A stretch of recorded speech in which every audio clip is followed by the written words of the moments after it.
밤에 장막이 드리운 서울의 뒷골목, 낡고 허름한 아파트 창문으로 희미한 불빛이 새어나왔다. 한때는 재벌가의 영예로 불리며 빛나는 삶을 살았던 한은주에게 이제 남은 것은 차가운 시멘트 벽과 그녀의 뱃속에서 조용히 숨쉬는 두 생명뿐이었다. 한 달 전, 그녀는 모든 것을 잃었다. 결혼도 하지 않은 채 쌍둥이를 임신했다는 이유로 가족이라는 이름의 감옥에서 잔인하게 내쫓겼다. 아버지의 차가운 눈빛과 오빠 한지훈의 비릿한 조롱이 아직도 생생했다. 그들은 그녀를 수치스러운 존재로 낙인 찍고 마치 버려야 할 폐기물처럼 취급했다. 넌 이제 우리 한씨 가문의 수치가 될 뿐이야. 이 아이들은 태어나봤자 넌덜머리 나는 족보에 5점만 남길 뿐이라고. 그것이 그녀가 마지막으로 들은 아버지의 목소리였다. 그 순간 그녀는 재벌가의 영예가 아닌 한낱 나약한 여자에 불과했다. 가진 것 없이 낯선 도시로 내몰린 그녀에게 남은 것은 오직 생존의 의지뿐이었다. 하지만 그 의지마저도 매일 밤 밀려오는 절망감에 조금씩 깎여 나가고 있었다. 텅 빈 지갑과 공복감, 그리고 무엇보다 그녀를 짓누르는 고독은 차라리 죽음이 더 편할지도 모른다는 유혹을 속삭였다. 그녀는 싸구려 담요를 덮고 침대에 몸을 웅크렸다. 창밖에서는 늦가을에 차가운 바람이 휘몰아치며 을씨년스러운 소리를 냈다. 그녀의 시선은 무심코 배 위로 향했다. 불룩 솟아오른 배는 그녀에게 세상의 모든 짐을 짊어지게 한 원인이자 동시에 그녀가 살아갈 유일한 이유였다. 손을 얹자. 뱃속의 아이들이 마치 그녀의 위로를 아는 듯 부드럽게 태동했다. 그 작은 움직임 하나하나가 그녀의 메마른 심장의 생기를 불어넣는 듯했다. 아가들아, 엄마가 미안해. 이런 곳에서 너희를 낳게 해서. 그녀의 눈가에 뜨거운 눈물이 맺혔다. 가족에게 버려진 슬픔보다 이 작은 생명들을 지켜주지 못할지도 모른다는 두려움이 더 컸다. 그녀는 내일 아침을 위해 남겨둔 마지막 쌀 한 줌을 생각했다. 그마저도 이제 이틀치 식량에 불과했다. 막막했다. 어떻게 해야 할까? 이대로 굶어 죽어야 할까? 아니면 거리로 나가 구걸이라도 해야 할까? 한때는 단 한 번도 돈 걱정을 해본 적 없는 그녀였기에 이 현실은 지독한 악몽 그 자체였다. 그녀는 더 이상 버틸 수 없었다. 내일은 어떻게든 일자리를 찾아야 했다. 몸이 무겁고 힘들었지만 아이들을 위해서라면 무엇이든 할 수 있을 것 같았다. 그녀는 힘겹게 일어나 낡은 노트북을 켰다.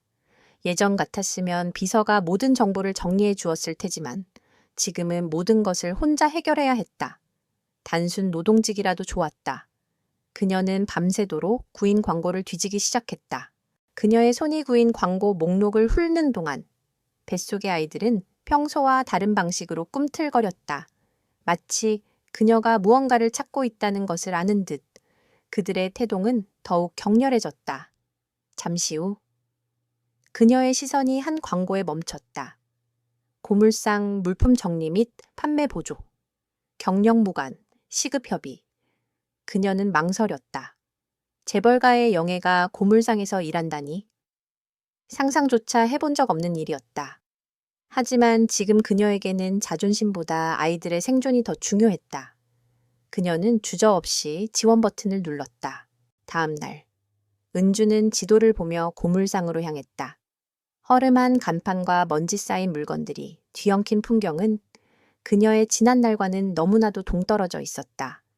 고물상 주인은 그녀의 세련된 외모를 보고 의아해했지만 그녀의 진지한 눈빛을 보고는 일단 그녀를 채용하기로 했다. 시키는 일만 하면 돼. 물건 분류하고 먼지 닦고 손님 오면 응대하고 간단한 일이야. 은주는 고개를 끄덕이며 곧바로 일을 시작했다. 그녀의 손이 닿는 곳마다 묵은 먼지가 걷히고 낡은 물건들이 그 본연의 모습을 드러냈다. 낡은 도자기를 닦을 때였다. 그녀의 손이 도자기 표면을 어루만지자 뱃속의 아이들이 다시 한번 격렬하게 움직였다. 그리고 그 순간 그녀는 묘한 감각을 느꼈다. 마치 도자기와 그녀 사이에 보이지 않는 에너지가 흐르는 것 같았다. 그 느낌은 순식간에 사라졌지만 그녀는 그 감각이 매우 특별하다는 것을 직감적으로 알 수 있었다. 그날 오후 한 중년 남성이 고물상을 찾았다.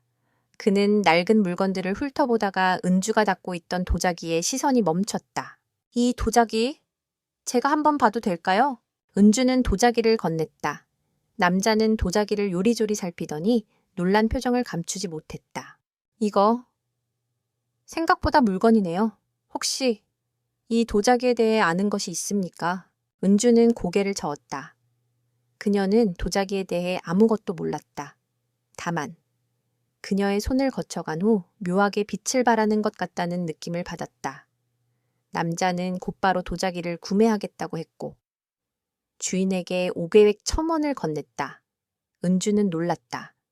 고물상에 며칠째 방치되어 있던 도자기가 이렇게 비싸게 팔릴 줄은 상상도 못했다. 그날 저녁 고물상 주인은 은주에게 칭찬과 함께 일당보다 훨씬 많은 돈을 챙겨주었다. 이튿날 비슷한 일이 반복되었다. 은주가 무심코 만져본 낡은 그림 한 점이 미술품 감정색에 발견되어 고개 팔렸다. 그리고 또 다른 날 그녀가 만져본 오래된 목걸이가 희귀한 보석으로 밝혀졌다. 그녀의 손이 닿는 물건마다 숨겨진 가치가 드러나는 기이한 현상이 계속되었다. 처음에는 단순한 우연이라고 생각했지만 일이 반복되자 그녀는 뱃속의 아이들과 이 현상 사이에 모종의 관계가 있다는 것을 깨달았다. 그녀가 물건을 만질 때마다 아이들은 미세하게 태동하며 그녀에게 신호를 보냈다. 너희가 엄마를 돕고 있는 거니? 은주는 눈물을 흘리며 배를 쓸어내렸다. 그녀가 세상으로부터 버림받았을 때 그녀의 친자매 같았던 두 아이들이 기적과 같은 힘으로 그녀에게 새로운 삶을 선물하고 있었다. 그녀는 더 이상 혼자가 아니었다.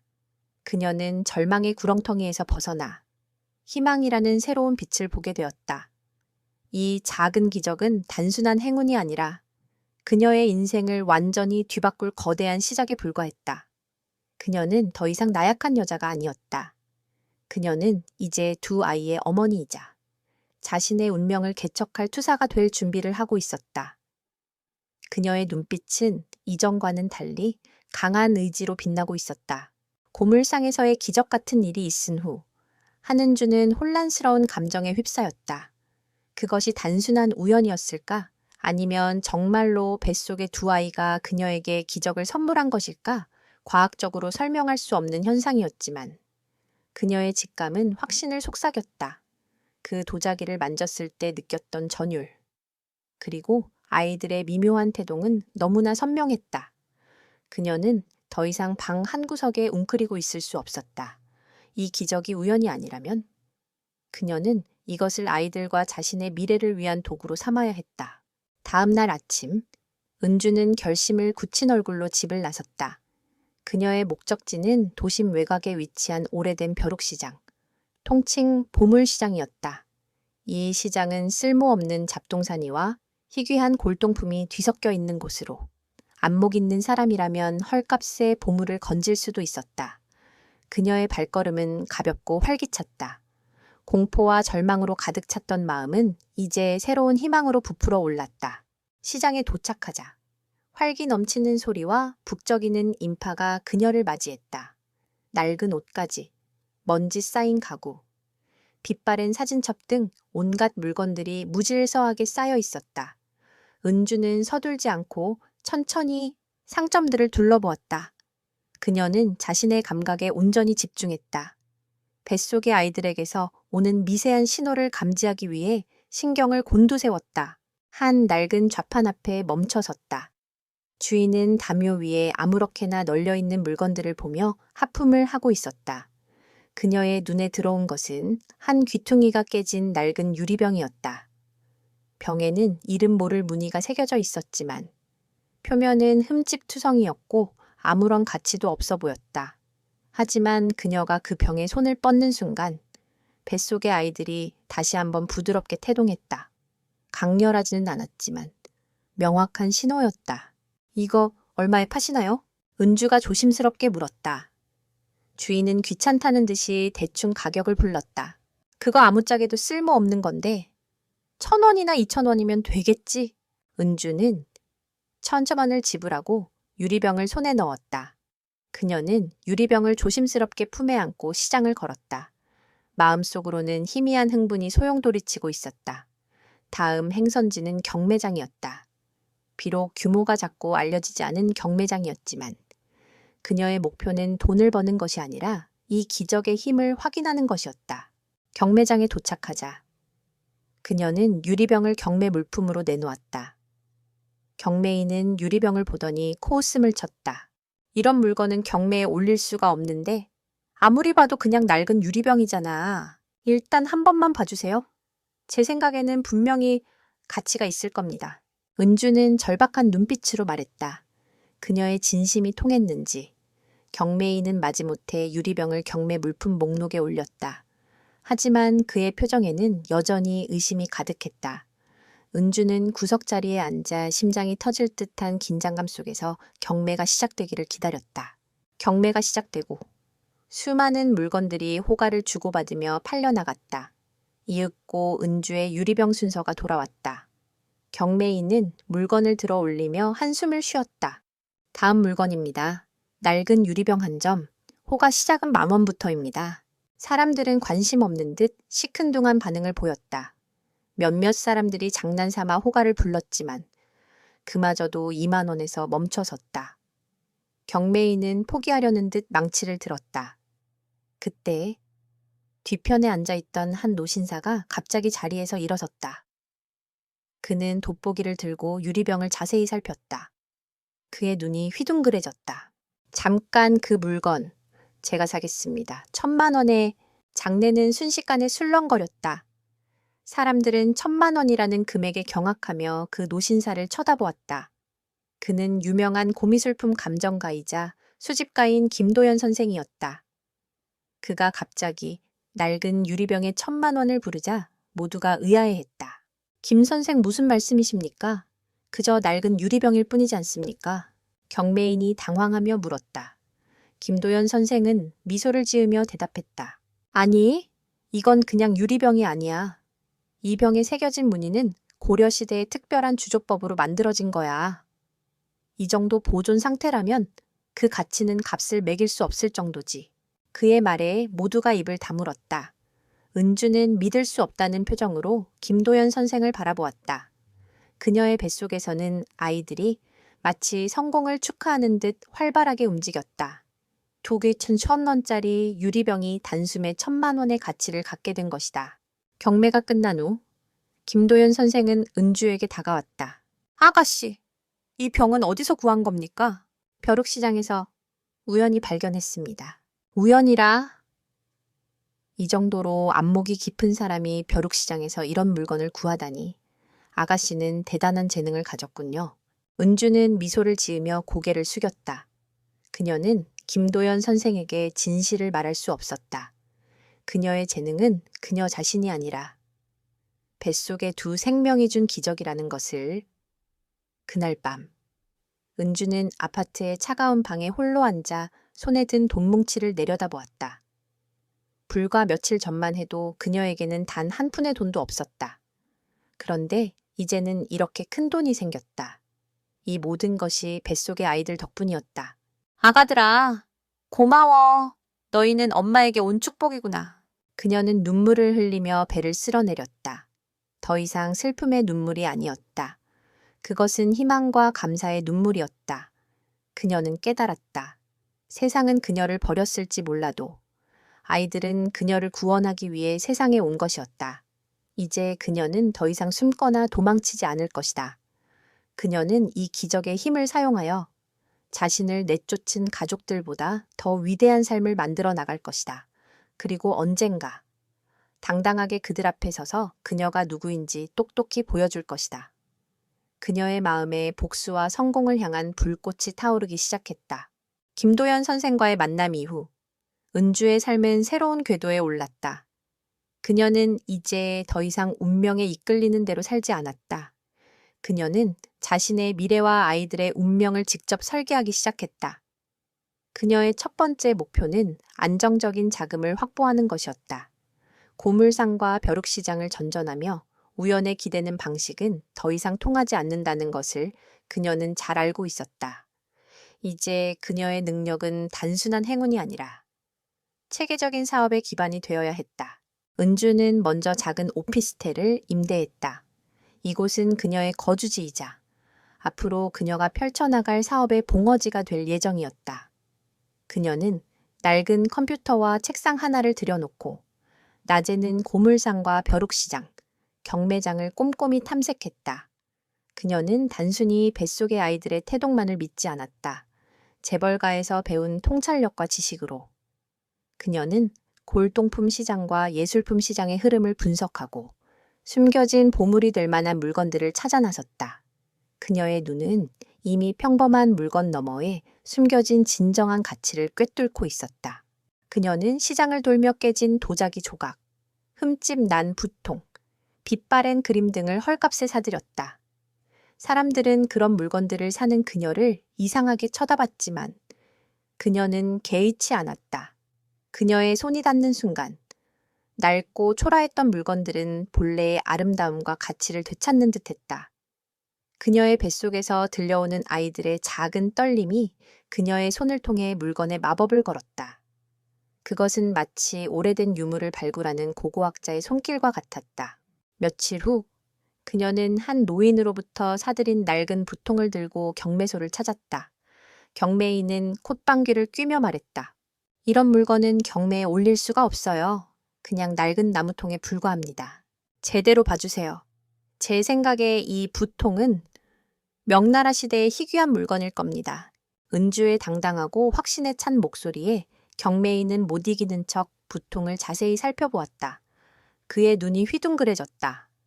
나무통 표면에 희미하게 새겨진 문양은 명나라 황실에서 사용되던 문양과 정확히 일치했다. 결국 그 부통은 경매에서 억 단위의 가격으로 낙찰되었다. 이러한 일이 반복되자 은주는 눈 밝은 여인으로 소문이 나기 시작했다. 그녀가 만지는 물건은 무조건 대박을 터뜨린다는 소문이 암암리에 퍼졌다. 사람들은 그녀의 정체를 궁금해했지만 그녀는 그림자처럼 조용히 움직였다. 그녀는 자신의 정체를 숨기기 위해 주로 현금 거래를 이용했고 가명으로 활동했다. 그녀는 이제 막 세상의 첫걸음을 내디딘 지하 여왕이었다. 하지만 그녀는 단지 돈만 벌고 있지 않았다. 그녀는 자신의 사업을 확장하기 위해 새로운 인물들을 물색하기 시작했다. 그녀에게는 신뢰할 수 있는 동료들이 필요했다. 그녀는 고물상 주인, 벼룩시장 상인 등 소박하지만 정직한 사람들을 찾아 그들에게 도움을 주며 자신의 편으로 만들었다. 그녀는 그들에게 터무니없이 높은 가격을 쳐주며 물건을 사들였고 그들의 삶을 바꿔주었다. 그녀의 진심은 그들의 신뢰를 얻었고 그들은 기꺼이 그녀의 눈과 귀가 되어주었다. 그녀의 사업은 날마다 번창했다. 그녀는 더 이상 낡은 오피스텔에 갇혀 있지 않았다. 그녀는 더 크고 안전한 곳으로 이사를 하고 자신의 사업을 법적으로 보호하기 위한 절차를 밟기 시작했다. 그녀는 유령 회사를 설립하고 자신이 직접 나서지 않고도 사업이 돌아갈 수 있는 시스템을 구축했다. 그녀의 두뇌는 재벌가의 영예 시절에도 뛰어났지만 지금은 생존을 위해 모든 것을 걸어야 했기에 더욱 빛을 발했다. 한밤중 은주는 넓고 깨끗한 침대에 누워 자신의 배를 쓰다듬었다. 그녀의 뱃속에서는 아이들이 평화롭게 잠들어 있었다. 그녀의 눈가에 뜨거운 눈물이 맺혔다.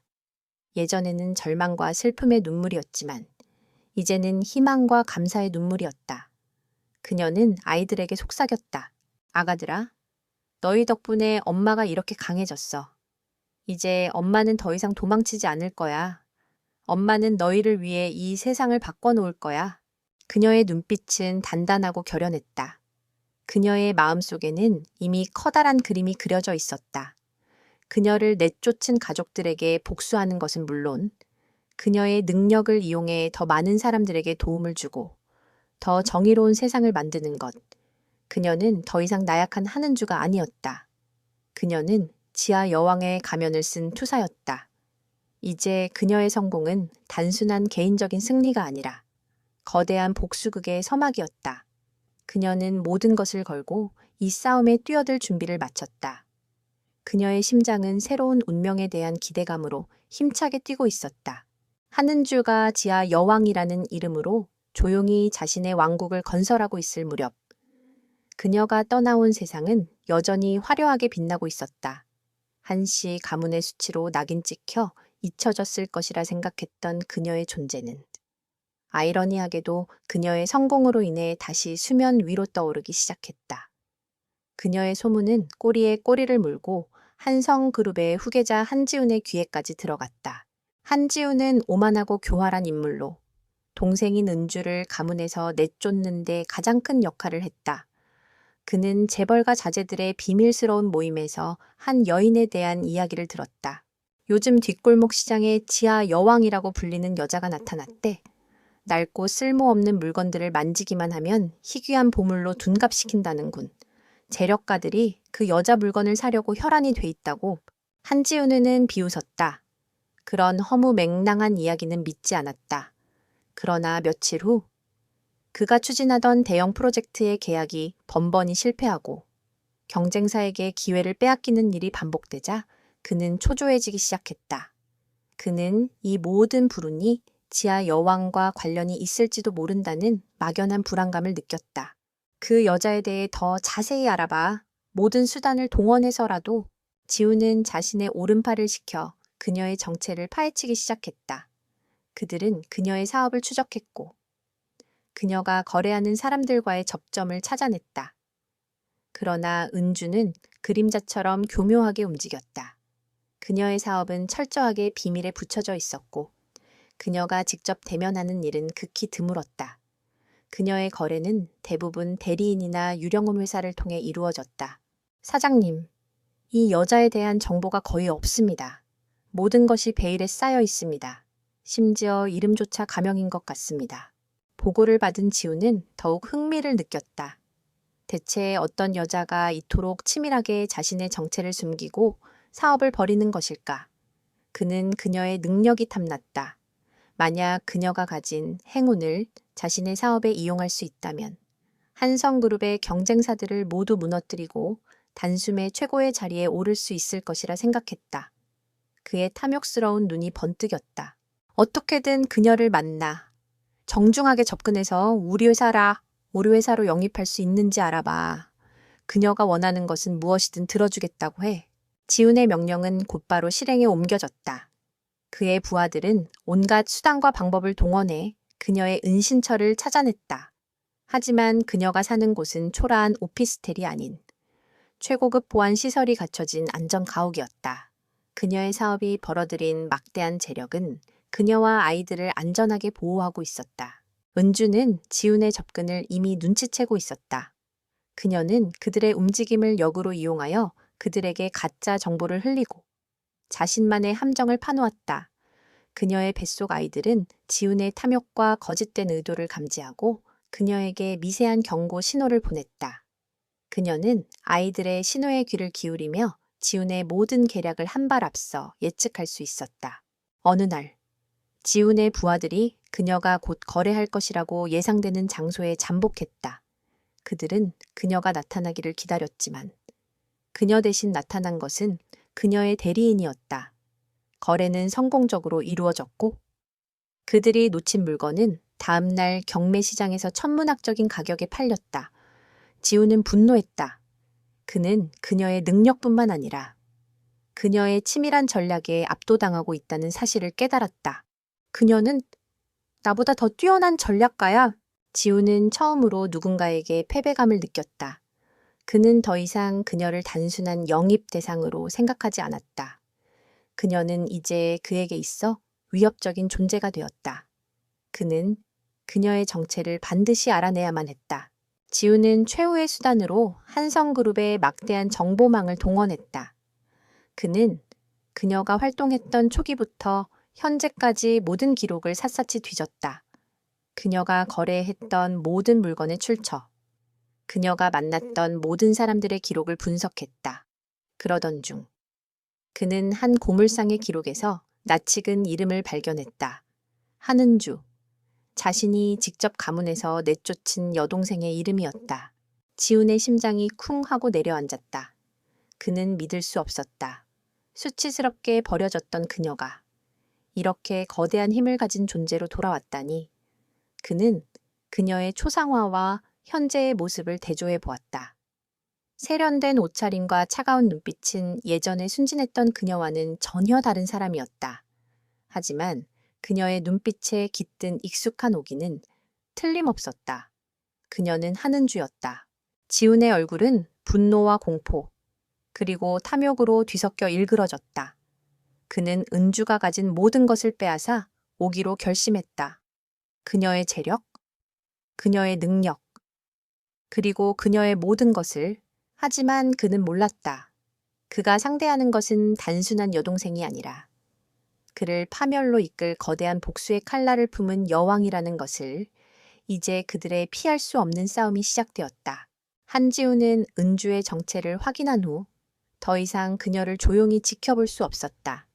그가 오만하게 내팽개쳤던 여동생이 감히 자신에게 위협적인 존재가 되었다는 사실이 그의 자존심을 짓밟았다. 그는 분노와 함께 그녀가 가진 모든 것을 빼앗으려는 맹렬한 욕망에 사로잡혔다. 그는 한성그룹의 막강한 권력과 정보망을 동원하여 은주가 세운 작은 왕국을 짓밟기로 결심했다. 지우는 먼저 은주의 사업 기반을 무너뜨리기 위해 산업 스파이를 고용했다. 그들은 은주의 사업 네트워크에 잠입하여 그녀의 거래처와 고객 정보를 빼내려 했다. 동시에 그는 자신의 영향력을 이용해 은주의 유령 회사에 대한 세무조사를 요청하고 거래은행에 압력을 넣어 그녀의 자금줄을 차단하려 했다. 그의 공격은 전방위적이고 무자비했다. 그 여자가 발붙일 곳을 모조리 없애버려 그녀의 모든 것을 빼앗아서 길거리에 나앉게 할 거야. 지우는 쾌감을 느끼며 소리쳤다. 그는 과거의 은주처럼 그녀가 무력하게 무너질 것이라고 확신했다. 그러나 은주는 달랐다. 그녀는 이미 지훈의 모든 수를 예측하고 있었다. 그녀의 뱃속에서 아이들은 그들의 아버지를 닮은 남자의 악의적인 의도를 감지하고 그녀에게 미세하지만 명확한 경고 신호를 보냈다. 그 신호는 그녀의 전략적 사고를 더욱 날카롭게 만들었다. 은주는 즉시 행동에 나섰다. 그녀는 자신의 사업이 외부의 공격에 취약하다는 것을 알고 있었기에 이미 여러 개의 백업 시스템을 구축해 두었다. 지훈이 심어놓은 스파이들이 그녀의 네트워크에 접근하려 했을 때 그들은 가짜 정보로 이루어진 미끼에 걸려들었다. 은주는 오히려 그들을 역이용하여 지훈의 부하들이 자신의 경쟁사로 정보를 빼돌리는 것처럼 보이게 만들었다. 지훈은 자신이 고용한 스파이들이 이중 간첩이라고 오해하고 그들을 처벌했다. 한편 세무조사와 은행 압박에 대해서도 은주는 철저히 대비했다. 그녀는 유령호도 회사를 설립할 때부터 모든 회계장부를 투명하게 관리했고 혹시 모를 상황에 대비해 복수의 해외 계좌를 통해 자금을 분산시켜 놓았다. 지훈이 아무리 압력을 넣어도 그녀의 자금줄을 완벽히 막을 수는 없었다. 오히려 지훈의 무리한 행동은 금융당국의 의심을 샀고 한성그룹에 대한 비밀스러운 감시가 시작되었다. 지훈은 자신의 공격이 번번이 실패하자 격분했다. 그는 더 이상 숨어서 싸우지 않고 공개적으로 그녀의 사업을 무너뜨리기로 했다. 그는 한성그룹이 주관하는 대규모 자선 경매에 은주의 고객들을 초대하여 그들 앞에서 은주의 사업을 비방하고 그녀를 고립시키려 했다. 그 여자는 정체불명의 사기꾼일 뿐입니다. 그녀의 물건들은 가치가 증명되지 않은 가짜일 수도 있습니다. 다들 조심하십시오. 지훈의 비방에 은주의 고객들은 동요했다. 그때 은주가 조용히 경매장으로 들어섰다. 그녀는 아무도 그녀의 존재를 알지 못할 것이라고 생각했던 지훈의 예상을 완전히 깨뜨렸다. 그녀의 등장은 장내를 순식간에 정적으로 만들었다. 지훈의 얼굴은 분노로 붉게 변했다. 한은주, 네가 어떻게 여기에? 지훈의 목소리가 떨렸다. 은주는 평온한 미소를 지으며 지훈의 앞으로 다가섰다. 그녀의 눈빛에는 두려움이나 망설임은 찾아볼 수 없었다. 그녀는 그를 똑바로 바라보며 말했다. 오빠? 오랜만이네요. 제 사업이 오빠의 관심을 받을 만큼 성장해서 기뻐요. 그녀의 말 한마디는 지훈의 분노에 기름을 부었다. 지훈은 그녀의 평정을 깨뜨리기 위해 더욱 악랄하게 공격했다. 네가 가진 그 말도 안 되는 재능. 그건 일시적인 행운에 불과해 내 힘으로 언제든 짓밟을 수 있어. 은주는 차분하게 지훈의 말을 반박했다. 그녀는 자신의 사업이 어떻게 투명하고 합법적으로 이루어졌는지, 그리고 그녀가 단순히 행운에만 의존하지 않고 얼마나 철저한 분석과 전략을 통해 성공했는지 논리적으로 설명했다. 그녀는 법률 전문가를 대동하여 지훈이 제기한 모든 의혹을 조목조목 반박했다. 그녀의 논리 정연한 태도는 참석자들의 신뢰를 얻었다. 결국 지훈이 고용한 스파이들이 다른 회사에게 정보를 빼돌린 사건과 그가 저지른 불법적인 세무조사 시도가 세상에 드러났다. 은주는 그가 그녀를 공격하기 위해 사용했던 증거들을 역이용하여 그의 명성과 한성그룹의 신뢰도를 한꺼번에 무너뜨렸다. 지훈은 자신의 무덤을 자신이 팠다는 것을 깨닫고 절망했다. 그의 얼굴은 분노와 수치심으로 일그러졌다. 이것은 한지훈의 첫 번째 패배였다. 그는 은주를 그저 나약하고 어리석은 여동생으로 생각했지만 그녀는 이미 그의 예상을 뛰어넘는 전략가이자 투사로 성장해 있었다. 그녀의 승리는 단순한 방어가 아니라 공격을 통한 방역이었다. 그녀의 뱃속에서 두 생명은 그녀의 승리를 축하하는 듯 더욱 힘차게 태동했다. 이제 지훈은 그녀의 진정한 힘과 지혜를 깨닫게 될 것이고 그의 다음 수는 더욱 악랄하고 위험해질 터였다. 한지훈은 분노에 사로잡혀 있었다. 자신의 모든 공격이 한은주라는 한 여자에게 막혔다는 사실을 도저히 받아들일 수 없었다. 그는 자신의 권력과 지략을 총동원했지만 돌아온 것은 뼈아픈 패배와 사람들 앞에서 당한 수치뿐이었다. 그는 이제 이성적인 판단을 잃고 은주를 파멸시키기 위해서라면 어떤 짓이든 할 준비가 되어 있었다. 한은주, 네가 감히 나를 이렇게 만들어 나는 너를 내 손으로 끝장낼 거야. 지훈이 사무실을 부수고 난동을 부리는 동안 은주는 조용히 자신의 승리를 음미하고 있었다. 하지만 그녀는 방심하지 않았다. 그녀는 지훈의 분노가 오히려 그를 더욱 위험한 존재로 만들 것이라는 것을 알고 있었다. 그녀는 다음 수를 생각하며 자신의 오피스텔에서 쉬고 있었다. 그때 그녀의 휴대전화로 낯선 번호의 문자가 도착했다. 한은주 씨, 한지훈의 모든 비밀을 알고 있습니다. 단독으로 만나고 싶습니다.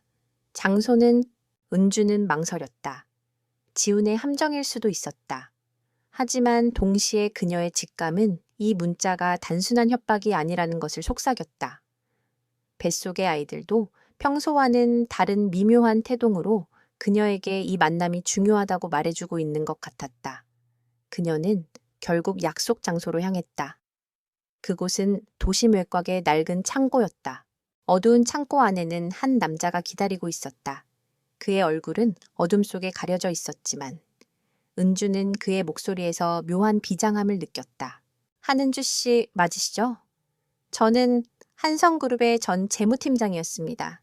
제 이름은 김민준입니다. 남자는 자신의 정체를 밝히며 봉투 하나를 건넸다. 은주는 봉투를 받아 들고 열었다. 그 안에는 한성그룹의 비밀 회계, 장부 사본과 지훈이 저지른 횡령 및 비자금 조성에 대한 상세한 기록들이 담겨 있었다. 그녀는 서류들을 훑어보며 점점 더 놀라움에 빠져들었다. 이게 대체 무슨... 한지훈은 당신을 내쫓기 위해 당신의 임신을 이용했습니다. 그는 당신이 가문의 수치가 될 것이라고 선동하며 아버지의 마음을 움직였죠.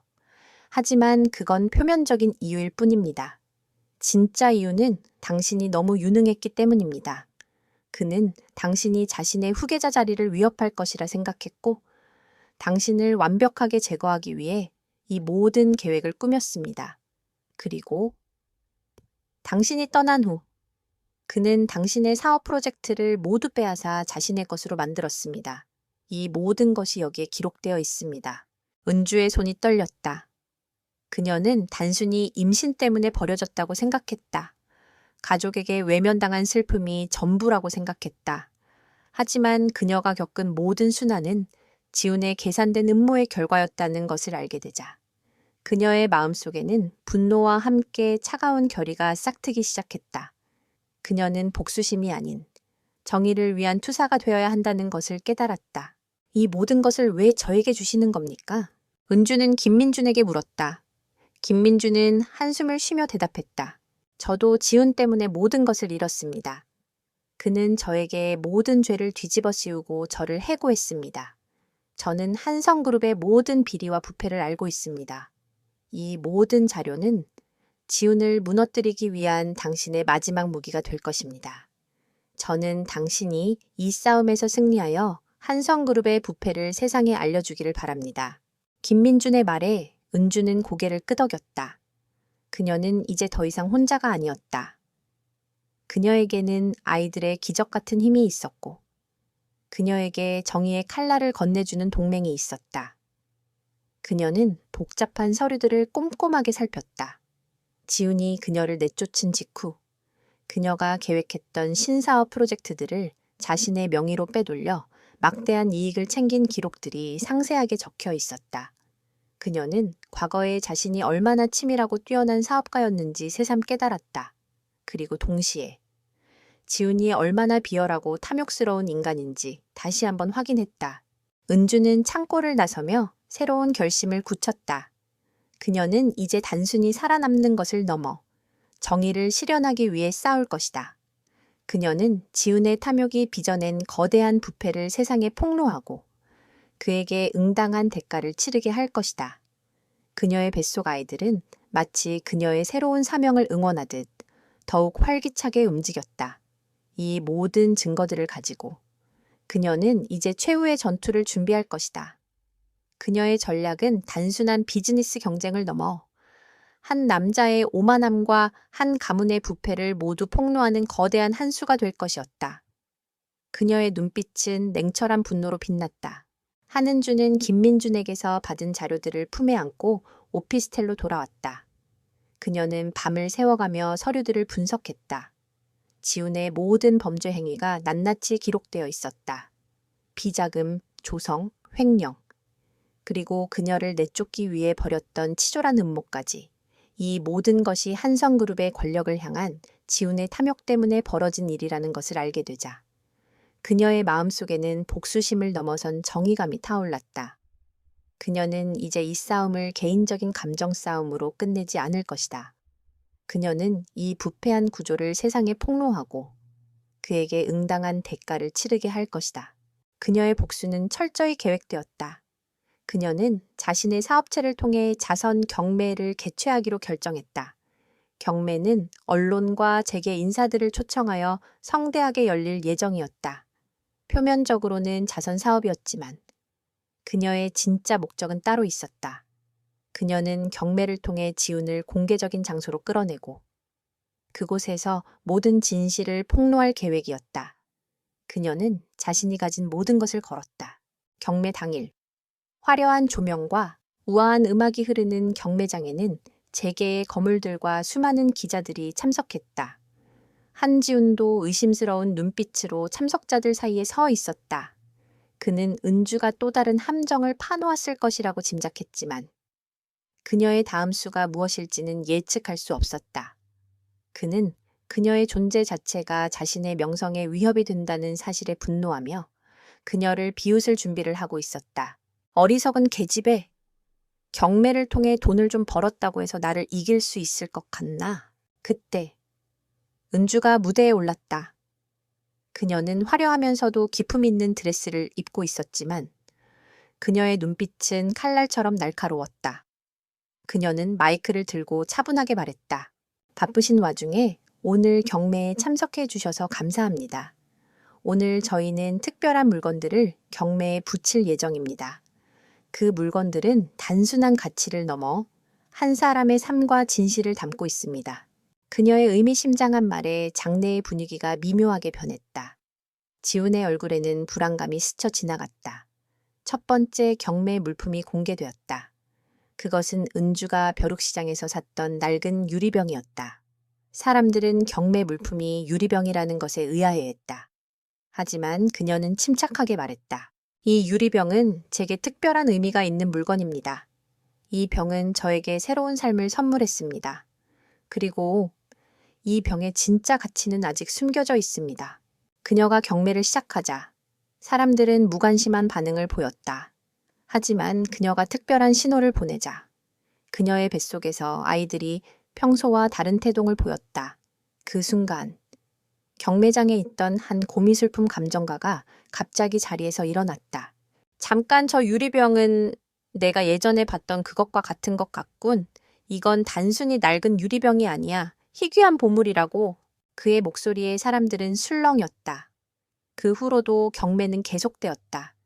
은주는 낡은 그림, 오래된 부통 등 평범해 보이는 물건들을 차례로 경매에 올렸다. 지우는 그녀의 능력을 알고 있었기에 이를 막으려 했지만 그녀의 치밀한 전략에 아무것도 할 수 없었다. 그녀가 경매에 붙인 모든 물건들은 천문학적인 가격에 낙찰되었다. 그녀의 명성은 다시 한번 하늘을 찔렀다. 그리고 마침내 마지막 물품이 공개되었다. 그것은 낡고 녹슨 USB 메모리였다. 지우는 그것을 보고 경멸의 미소를 지었다. 겨우 저런 하찮은 물건으로 날 이기겠다고. 은주는 마이크를 들고 지훈을 똑바로 바라보며 말했다. 오빠, 제가 오늘 이 자리를 마련한 이유는 이 USB 때문입니다. 그녀의 말에 장내의 모든 시선이 그들에게로 쏠렸다. 그녀는 USB를 들고 말했다. 이 USB 안에는 지난 10년간 한성그룹의 모든 비리와 부패가 담겨 있습니다. 제 명의로 되어 있던 사업 프로젝트들을 횡령한 기록, 그리고 저를 가문에서 내쫓기 위해 꾸며진 모든 음모가 여기에 담겨 있습니다. 지훈의 얼굴은 하얗게 질렸다. 그는 은주를 향해 달려들려 했지만 그녀의 경호원들이 그를 막아섰다. 은주는 태연하게 말을 이어나갔다. 이 모든 자료는 한성그룹의 전 재무팀장이었던 김민준 씨께서 저에게 보내주신 것입니다. 그리고 저는 이 모든 자료를 경찰과 언론에 제출할 예정입니다. 그녀의 말에 장내의 모든 사람들이 경악했다. 기자들은 미친 듯이 카메라 셔터를 눌러댔다. 지우는 그 자리에서 무너져 내렸다. 그의 권력과 명성은 한순간에 산산조각 났다. 그는 자신의 탐욕과 오만함이 불러온 결과에 절망했다. 은주는 그를 차가운 눈빛으로 내려다보았다. 그녀의 뱃속에서 아이들은 마치 자신들의 어머니가 정의를 실현하는 순간을 축하하는 듯 조용하지만 힘차게 움직이고 있었다. 한지우는 믿을 수 없었다. 자신이 그토록 비웃고 무시했던 한은주가 모두가 보는 앞에서 자신을 벼랑 끝으로 몰아넣을 줄은 상상도 하지 못했다. 그의 머릿속은 하얗게 비어버렸고 그의 심장은 마치 멈춰버린 듯 했다. 그는 수많은 카메라 플래시와 기자들의 질문 공세 속에서 자신이 쌓아올린 모든 것이 한순간에 무너져 내리는 것을 절감했다. 한성그룹의 한지훈 전무님, 횡령 혐의에 대해 한 말씀 해주시죠. 한은주 씨를 가문에서 내쫓은 이유가 정말 후계자 다툼 때문이었습니까? 기자들의 질문은 날카로운 칼날이 되어 그의 심장을 찔렀다. 지훈은 아무 말도 할 수 없었다. 그의 얼굴은 분노와 수치심, 그리고 당혹감으로 뒤엉켜 있었다. 그는 은주를 향해 달려들어 그녀의 입을 막으려 했지만 이미 경찰이 도착한 뒤였다. 경찰들은 은주가 건넨 USB 메모리를 건네받고 지훈에게 수갑을 채웠다. 한지훈 씨, 한성그룹의 불법 행위에 대한 혐의로 긴급 체포합니다. 지훈의 얼굴은 절망으로 일그러졌다. 그는 믿을 수 없다는 듯 은주를 돌아보았다. 은주는 그를 동정하지 않았다. 그녀의 눈빛은 차갑고 단호했다. 그녀는 그저 정의를 실현했을 뿐이었다. 그의 추악한 탐욕이 빚어낸 거대한 재앙에 대해 그는 오만함과 무지함으로 스스로 파멸을 자초했다. 그녀의 뱃속에서 아이들은 마치 자신들의 어머니가 복수를 완수했다는 것을 아는 듯 평화롭게 태동했다. 경매장은 순식간에 아수라장으로 변했다. 한때 지훈의 편에 서서 그를 추켜쓰던 재계 인사들은 그를 외면했다. 그들의 얼굴에는 비난과 경멸이 가득했다. 그들은 자신들이 한때 하찮게 여겼던 한은주라는 존재가 얼마나 위대한 투사로 성장했는지 깨닫게 되었다. 그들은 그녀의 능력과 담대함에 경외감을 느꼈다. 그녀는 이제 단순한 사업가가 아니라 부패한 세상에 정의를 가져온 영웅이었다.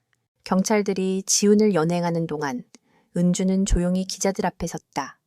그녀의 목소리는 떨리지 않았다. 그녀는 침착하게 말했다. 저는 오늘 이 자리를 통해 제가 잃었던 모든 것을 되찾으려 했던 것이 아닙니다. 저는 그저 진실을 밝히고 정의를 실현하고 싶었을 뿐입니다. 저를 억압했던 한성그룹의 부패는 저 한 사람의 문제가 아니라 우리 사회 전체의 문제라고 생각합니다. 저는 오늘 이 자리에 계신 모든 분들이 진실의 편에 서주시기를 바랍니다. 그녀의 연설은 기자들에게 깊은 감동을 주었다. 그녀는 더 이상 한성그룹에 버림받은 딸이 아니었다. 그녀는 자신의 힘으로 새로운 삶을 개척하고 불의에 맞서 싸운 진정한 리더였다. 그녀의 이야기는 순식간에 모든 언론사의 헤드라인을 장식했다. 그녀의 용기와 지혜는 전 국민의 존경을 받았다. 그날 밤, 은주는 모든 것을 끝내고 오피스텔로 돌아왔다. 그녀는 따뜻한 물에 몸을 담그고 조용히 눈을 감았다. 그녀의 뱃속에서 아이들은 평화롭게 잠들어 있었다. 그녀는 그들의 작은 움직임 하나하나가 기적이라는 것을 다시 한번 느꼈다. 그들은 그녀에게 돈과 명성을 가져다 주었을 뿐만 아니라 그녀가 잃었던 자신감과 존엄성을 되찾아 주었다. 그녀는 아이들을 위해 살아왔지만 이제는 아이들이 그녀의 삶의 이유이자 존재의 의미였다. 그러나 그녀는 아직 긴장을 풀 수 없었다. 지훈이 체포되었지만 한성그룹이라는 거대한 조직은 여전히 건재했다. 그들은 지훈의 빈자리를 메우고 은주에게 복수하기 위해 또 다른 음모를 꾸밀 수도 있었다. 그녀는 앞으로 닥칠 더 큰 싸움을 준비해야 했다. 그녀는 이제 더 이상 외로운 싸움을 하지 않을 것이다. 그녀에게는 그녀를 지지하는 수많은 사람들이 있었고 그녀의 옆에는 언제나 두 아이들이 함께할 것이었다. 그녀는 강한 의지로 눈을 떴다.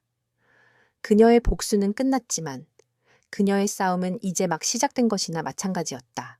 한지훈의 체포는 한성그룹의 거대한 폭풍을 몰고 왔다.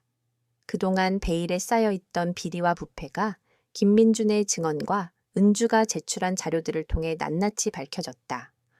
언론은 연일 한성그룹의 몰락을 보도했고 그룹의 주가는 폭락했다. 한때 위세를 떨치던 한성그룹은 한 달도 채 되지 않아 파산 위기에 몰렸다. 이 모든 것이 한 여자와 그녀의 뱃속에 있는 두 아이의 힘으로 시작되었다는 사실을 아는 사람은 극소수에 불과했다. 은주는 이 모든 상황을 조용히 지켜보았다. 그녀의 복수는 완벽하게 성공했다. 지훈은 구속되었고 한성그룹은 파멸의 길을 걷고 있었다. 그녀를 내쫓았던 아버지 역시 충격과 분노로 쓰러져 병원 신세를 지게 되었다. 그녀의 마음속에는 복수를 향한 뜨거운 불꽃이 사그라들고 있었다. 그 불꽃의 자리에는 공허함과 함께 이제 무엇을 해야 할지에 대한 깊은 고민이 남았다. 그녀의 변호사는 그녀에게 한성그룹을 인수할 것을 제안했다. 한성그룹의 지분은 현재 혼란 상태입니다. 한은주 씨의 명의로 되어 있던 사업 프로젝트들을 되찾고 그 재력을 이용하면 그룹을 인수하는 것은 어렵지 않습니다. 그렇게 되면 당신은 다시 한성그룹의 진정한 후계자가 될 수 있습니다. 변호사의 제안은 매우 합리적이었다.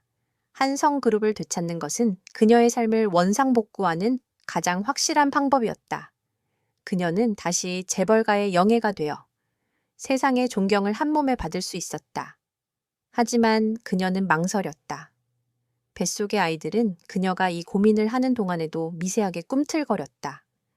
그들의 태동은 마치 그녀에게 옳은 길을 알려주려는 듯 따뜻하고 부드러웠다. 그녀는 며칠 밤낮을 고민했다. 한성그룹은 그녀에게 고통과 상처만을 안겨준 곳이었다. 그곳의 권력은 부패했고 인간적인 가치는 짓밟혔다. 그녀는 그곳에 다시 돌아가고 싶지 않았다. 그녀는 이제 더 이상 한성그룹의 영예가 아니었다. 그녀는 자신의 힘으로 새로운 삶을 개척한 독립적인 존재였다. 그녀는 두 아이와 함께 세상에 홀로 섰지만 아이들의 존재는 그녀에게 더 큰 힘과 용기를 주었다. 저는 한성그룹으로 돌아가지 않겠습니다. 은주는 변호사에게 단호하게 말했다. 변호사는 그녀의 결정에 놀랐다. 하지만 왜죠? 이건 당신이 마땅히 되찾아야 할 권리입니다. 권리보다 더 소중한 가치가 있습니다. 저는 아이들을 위해 더 깨끗하고 정의로운 세상을 만들고 싶습니다. 한성그룹은 그럴 수 없습니다. 그곳은 이미 너무 많은 추악한 욕망으로 더럽혀졌습니다. 그녀는 자신의 결정을 굳혔다. 그녀는 한성그룹을 되찾는 대신 자신이 가진 모든 재력과 인맥, 그리고 지혜를 총동원하여 새로운 회사를 설립하기로 했다. 회사의 이름은 한아름이었다. 한아름은 한 손에 가득이라는 뜻과 함께 그녀의 이름 은주의 일부인 은과 주를 합쳐 만든 이름이었다.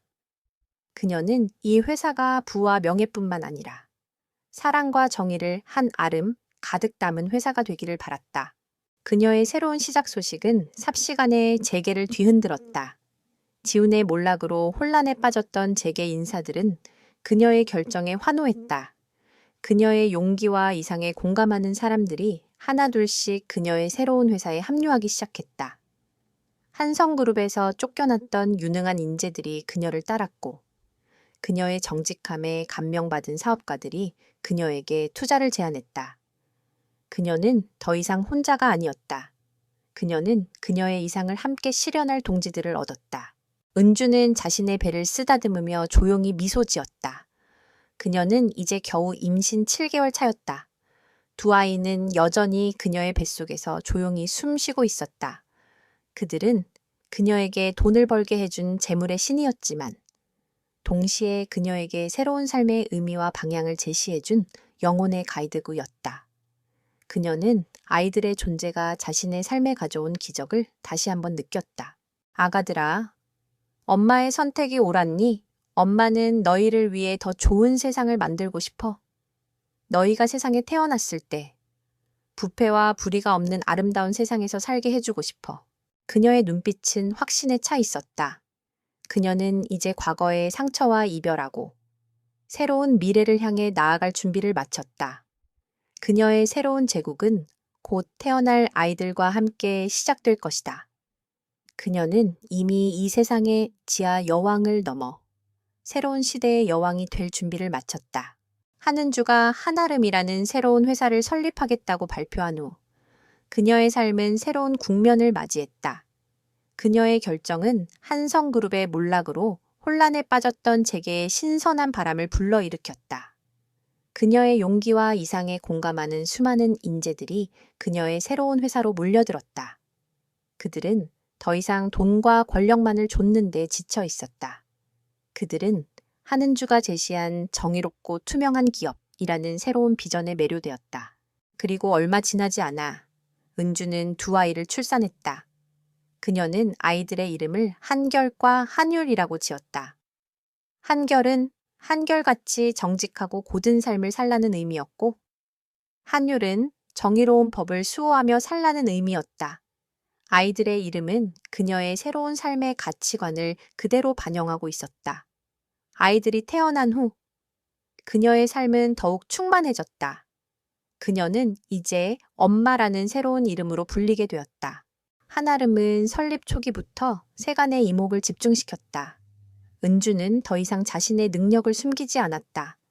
그녀는 이제 아이들의 기적과 자신의 뛰어난 사업 수완을 결합하여 회사를 운영했다. 그녀는 경매를 통해 골동품을 팔던 초기의 사업을 확장하여 예술품 시장과 부동산 시장, 그리고 IT 산업에까지 진출했다. 그녀가 투자하는 모든 프로젝트는 놀라운 성공을 거두었다. 한결과 한율의 능력은 신비로웠다. 그들은 이제 더 이상 태동으로 엄마에게 신호를 보내는 것이 아니라 자신들의 의지로 주변의 사물과 에너지에 영향을 미쳤다. 그들이 미소 지으면 주식시장의 흐름이 변했고 그들이 평화롭게 잠들면 복잡한 사업 문제가 해결되었다. 그들은 단순한 재물의 신이 아니라 세상을 긍정적인 방향으로 이끄는 행운의 전령사와 같았다. 은주는 아이들의 힘을 탐욕을 채우는 데 사용하지 않았다. 그녀는 그 힘을 사회에 기여하는 데 사용했다. 그녀는 한아름 재단을 설립하여 젊은 예술가들을 후원하고 어려운 사람들을 돕는 데 막대한 자금을 투자했다. 그녀는 아이들의 힘을 통해 얻은 수익을 세상과 나누었다. 그녀는 돈이 목적이 아니라 행복한 세상을 만드는 수단이라는 것을 아이들을 통해 깨달았다. 한편 한지훈과 그의 아버지 그리고 그를 따르던 모든 이들은 몰락의 길을 걸었다. 지훈은 횡령과 배임 혐의로 장기간 복역하게 되었고 그의 아버지는 모든 것을 잃고 쓸쓸하게 생을 마감했다. 한성그룹은 역사 속으로 사라졌고 그들의 이름은 탐욕과 부패의 대명사가 되었다. 은주는 그들에게 복수를 했지만 그녀의 마음속에는 증오가 아닌 연민만이 남았다. 그녀는 그들이 진정으로 잃어버린 것이 무엇인지 깨달았다. 그들은 돈과 권력을 얻었지만 가장 소중한 가치인 사랑과 가족, 그리고 인간적인 존엄성을 잃었다. 수년의 세월이 흘러 한아름은 대한민국을 넘어 세계적인 기업으로 성장했다. 은주는 이제 더 이상 지하 여왕이 아닌 자비로운 여왕으로 불렸다. 그녀는 모든 사람들에게 존경받는 리더이자 두 아이에게는 세상에서 가장 훌륭한 어머니였다. 그녀의 삶은 완벽한 원을 그렸다. 그녀는 모든 것을 잃은 절망의 순간에 가장 소중한 존재인 두 아이를 얻었다. 그들은 그녀에게 돈과 성공을 가져다 주었지만 무엇보다 그녀에게 진정한 삶의 의미와 행복을 선물했다. 어느 맑은 가을날, 은주는 한결과 한율의 손을 잡고 잔디밭을 거닐었다. 두 아이는 엄마와 똑 닮은 총명한 눈빛으로 세상을 바라보고 있었다. 그녀는 아이들을 바라보며 미소 지었다. 그녀는 이제 재벌가의 딸도 지하 여왕도 아니었다. 그녀는 그저 자신의 운명을 스스로 개척하고 두 아이와 함께 행복한 삶을 살고 있는 한 명의 여인이었다. 그녀는 진정으로 모든 것을 얻었다. 사랑, 정의, 그리고 무엇보다 그녀를 구원해준 두 아이라는 가장 큰 보물을